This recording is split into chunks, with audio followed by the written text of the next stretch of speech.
નમસ્કાર દર્શક મિત્રો, હું છું પરમાર નિશા. તમે જોઈ રહ્યા છો લોકસામના ન્યૂઝ. તો જોઈએ આજના સમાચાર. આંતરરાષ્ટ્રીય મોબાઈલ ચોરી રેકેટનો પર્દાફાશ. સુરત ક્રાઇમ બ્રાન્ચ કર્યો પર્દાફાશ.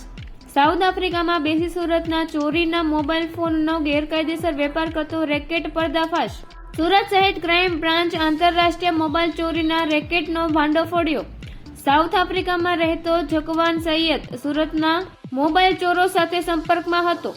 ચોરીના મોબાઈલ ફોન ભેગા કરી ભાઈ મારફતે સાઉથ આફ્રિકામાં મોકલાતા આરોપી સહિત અરાફત ઉર્ફ અલ્ફાજ અને ઝુલકરનેન ગફાર સૈયદની ધરપકડ. સુરત શહેર ક્રાઇમ બ્રાન્ચ દ્વારા અનડિટેક ગુનાઓ શોધવા માટેના પ્રયાસના ભાગરૂપે પોલીસ ઇન્સ્પેક્ટર જૈન ગોસ્વામી નાઓને બાતમી હકીકત મળેલ કે સાઉથ આફ્રિકાની અંદર રહેલ એક જકવાન સૈયદ કરીને માણસ છે જે સુરતના મોબાઈલ ચોરોના સંપર્કમાં છે અને એના મોબાઈલ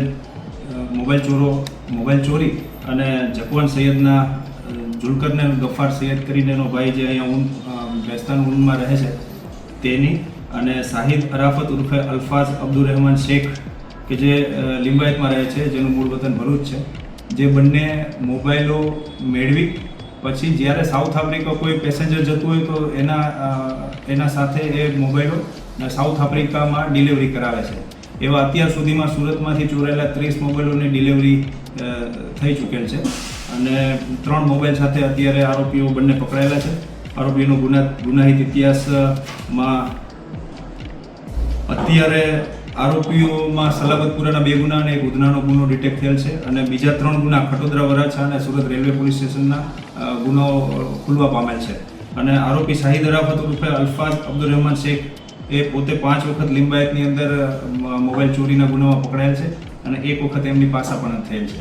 કઈ રીતે આ લોકો મોબાઈલ સ્નેચિંગ કરતા ક્યાં રેલવે સ્ટેશન જે વિસ્તારની અંદર માણસો મોર્નિંગ વોકમાં નીકળેલા હોય, રાતના સમયે કોઈ બાઇક ઉપર બેઠેલા હોય તો એમના મોબાઈલ સ્નેચ કરી અને બાઇકથી નીકળી જતા હતા અને એ મોબાઈલો ભેગા કરી અને જકવાનના ભાઈને આપી દેતા હતા અને જકવાનનો ભાઈ એ બધા ભેગા કરી અને ત્યાંથી જકવાન જે જગ્યાએ કે એ પેસેન્જરોને સાઉથ આફ્રિકાના ડિલિવરી માટે મોકલી આપવામાં હતા. સાહેબ, સાઉથ આફ્રિકા કેમ મોકલતા હતા? જકવાન સૈયદ છેલ્લા 5 વર્ષથી સાઉથ આફ્રિકા પોતે કામના અર્થે ગયેલું છે, એટલા માટે ત્યાં મગાવી અને ત્યાં સેલ કરે છે. કઈ રીતે ત્યાં સેલ કરાતા હશે? અડધી કિંમતમાં કેટલામાં એવું કંઈ એ તપાસ ચાલુ છે.